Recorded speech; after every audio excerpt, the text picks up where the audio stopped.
SSC ২০২৭ এবং SSC ২০২৬ কী অবস্থা আপনাদের? কেমন আছেন? আশা করি সবাই ভালো আছেন। তো আজকে আমরা আপনাদের রসায়নের যে ১২টা চ্যাপ্টার আছে তার মধ্যে প্রথম চ্যাপ্টারটা তো আসলে পড়া না পড়া সেম।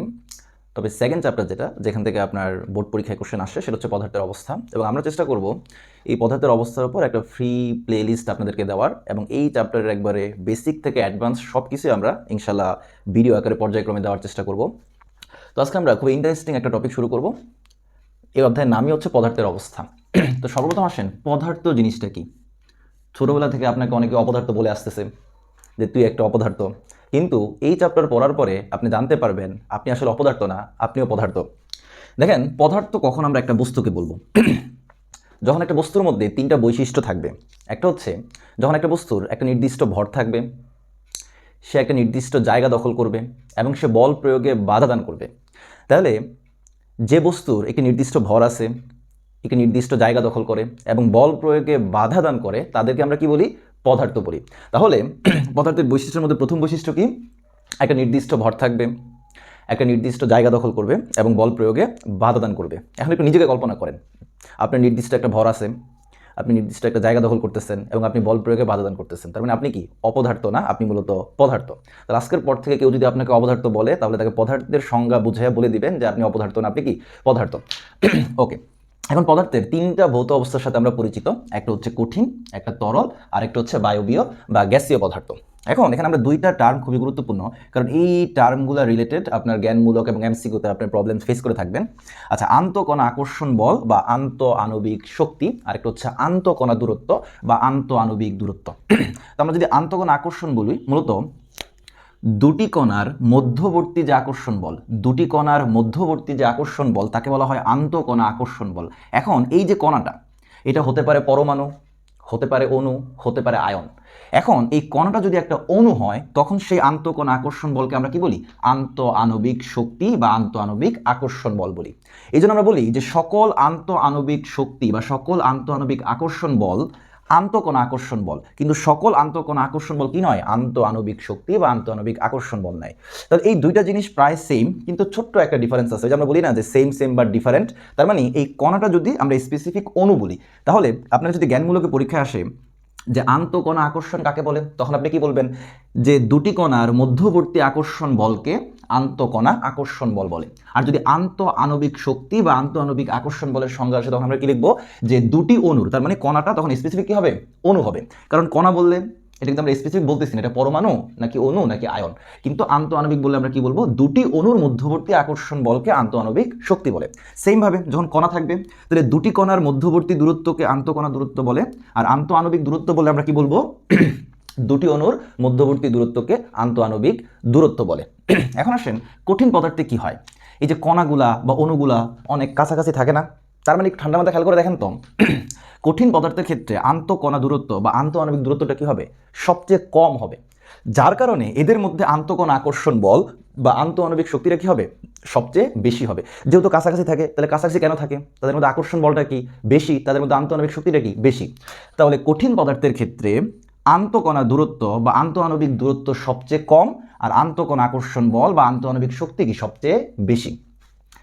এখন আসেন, গ্যাসীয় পদার্থের ক্ষেত্রে কি হয়? যে অণুগুলো অনেক দূরে দূরে থাকে, ধরেন একটা যদি বাংলাদেশ থেকে আরেকটা ধরেন আপনার ভিসা পাই আপনি ইউএসএ চলে গেছে, এই অবস্থা। তাহলে কঠিন পদার্থের ক্ষেত্রে কি হয়? গ্যাসীয় পদার্থের ক্ষেত্রে কি হয়? আন্তঃকণা দূরত্ব বা আন্তঃআণবিক দূরত্বটা সবচেয়ে বেশি হয়। আর আন্তঃকণা দূরত্ব বা আন্তঃআণবিক দূরত্ব বেশি মানে কি? আকর্ষণ বল কম, আন্তঃআণবিক শক্তি কম। তাহলে এই দুটো কথা একটু মুখস্থের মতো করে ফেলবেন, যে কঠিন পদার্থের ক্ষেত্রে আন্তঃকণা দূরত্ব বা আন্তঃআণবিক দূরত্ব সবচেয়ে কম, আন্তঃকণা আকর্ষণ বল বা আন্তঃআণবিক শক্তি সবচেয়ে বেশি। অপরদিকে গ্যাসীয় পদার্থের জন্য আন্তঃকণা দূরত্ব বা আন্তঃআণবিক দূরত্ব সবচেয়ে বেশি, আর আন্তঃকণা আকর্ষণ বল বা আন্তঃআণবিক শক্তি কি সবচেয়ে কম। এখন আসেন, আমরা এখানে কিছু প্রবলেমের মানে ছোটোখাটো প্রবলেম সলভ করতে পারি কিনা দেখি। দেখেন, আমরা কিন্তু অল্প, আমাদের কিন্তু ম্যাক্সিমাম 3 থেকে 4 মিনিট সময়ের মধ্যে আমাদের কনসেপ্টটা ক্লিয়ার হয়ে গেল, এবং এই কনসেপ্ট থেকে কিন্তু প্রিভিয়াস ইয়ারে বোর্ড পরীক্ষায়, বিভিন্ন টেস্ট পরীক্ষায় অনেক ধরনের কোশ্চেন আসছে। আসেন আমরা সেই কোশ্চেনগুলো একটু কালো চশমা পরে আনসার করার চেষ্টা করি। ধরেন আপনাকে জিজ্ঞেস করলো যে পদার্থ কি জ্ঞানমূলকে, তাহলে আপনি 3টে বৈশিষ্ট্য পড়ছেন, যে নির্দিষ্ট ভর থাকতে হবে, জায়গা দখল করবে এবং কি বল প্রয়োগে বাধা প্রদান করবে। এখন একটু সংজ্ঞাটা একটু বলেন তো কী হবে? যে বস্তুর নির্দিষ্ট ভর আছে, জায়গা দখল করে এবং বল প্রয়োগে বাধা প্রদান করে, তাকে আমরা কি বলবো? পদার্থ বলবো। তাহলে পদার্থের কয়টা ভৌত অবস্থা আমরা জানি? কঠিন, তরল এবং গ্যাসীয়। আপনাকে জ্ঞানমূলক বললো যে আন্তঃকণা আকর্ষণ বল বা আন্তঃআণবিক শক্তি কি, তাহলে কি বলবো? যদি স্পেসিফিক আন্তঃকণা আকর্ষণ বল বলে তখন সংজ্ঞাটা এভাবে লেখা ট্রাই করবেন যে দুটি কণার মধ্যবর্তী আকর্ষণ বলকে, দুটি কণার মধ্যবর্তী আকর্ষণ বলকে আন্তঃকণা আকর্ষণ বল বলে, আর আন্তঃআণবিক শক্তি বা আকর্ষণ বল বলে দুটি কণা, ওই যে কণার জায়গায় জাস্ট কি বলবেন? অণু বলবেন। দূরত্বের ক্ষেত্রেও সেম, দুটি কণার মধ্যবর্তী দূরত্বকে আন্তঃকণা দূরত্ব, আর দুটি অণুর মধ্যবর্তী দূরত্বকে আপনার আন্তঃআণবিক দূরত্ব বলে। যদি এমসিকিউতে বলে যে কোন পদার্থে আন্তঃআণবিক দূরত্ব সবচেয়ে কম, বলেন তো? কঠিন পদার্থ। কোন পদার্থে আন্তঃআণবিক দূরত্ব সবচেয়ে বেশি? গ্যাসীয় পদার্থ। কোন পদার্থে আন্তঃকণা আকর্ষণ বল বা আন্তঃআণবিক শক্তি সবচেয়ে বেশি? কঠিন পদার্থ। কোন পদার্থে আন্তঃআণবিক শক্তি বা আন্তঃকণা আকর্ষণ বল সবচেয়ে কম? গ্যাসীয় পদার্থ। তো অনেক সময় এমসিকিউতে যখন প্রবলেম আসবে দেখবেন যে অপশনে কঠিন, তরল, গ্যাসীয় এই কনসেপ্টগুলো থাকবে না। আচ্ছা, এখানে বলতে পারেন তরল নিয়ে কোনো কথা বলি নাই কেন? তরল পদার্থের ক্ষেত্রে কি? তরল পদার্থের ক্ষেত্রে আন্তঃকণা আকর্ষণ বলটা কঠিন থেকে আপনার কম, কিন্তু গ্যাসীয় থেকে কি? বেশি। আর আন্তঃকণা দূরত্বটা কঠিন থেকে বেশি, গ্যাসীয় থেকে কি? কম। ওকে, ধরুন অনেক সময় অপশনে সরাসরি কঠিন, তরল, গ্যাসীয় এই টার্মগুলো ইউজ না করে আপনাকে রিয়েল লাইফ এক্সাম্পল দিবে। যেমন ধরুন কঠিন পদার্থের এক্সাম্পল কি? চিনি, লবণ, মার্বেল, পাথর, চেয়ার, টেবিল, এটসেট্রা। তরল পদার্থের এক্সাম্পল কি? পানি, কেরোসিন, তেল, পেট্রোল, ডিজেল, মধু, দুধ ইত্যাদি। গ্যাসীয় পদার্থের যেমন nitrogen gas, hydrogen gas, oxygen gas, carbon dioxide ইত্যাদি। তো আপনাকে এমসিকিউতে বললো যে নিচের কোনটিতে আন্তঃআণবিক শক্তি, নিচের কোনটিতে আন্তঃআণবিক শক্তি সবচেয়ে বেশি? এখন আপনি কি জানেন যে আন্তঃআণবিক শক্তি সবচেয়ে বেশি কোনটাতে? কঠিন পদার্থে। তো আপনি জানেন যে আন্তঃআণবিক শক্তি সবচেয়ে বেশি কোন পদার্থে? কঠিন পদার্থে। তো আপনাকে এমসিকিউতে অপশনে কঠিন পদার্থ না দিয়ে ধরেন একটা অপশনে আছে পানি, তারপর আছে চিনি, তারপর আছে ধরেন কেরোসিন, তারপর ধরেন আছে অক্সিজেন।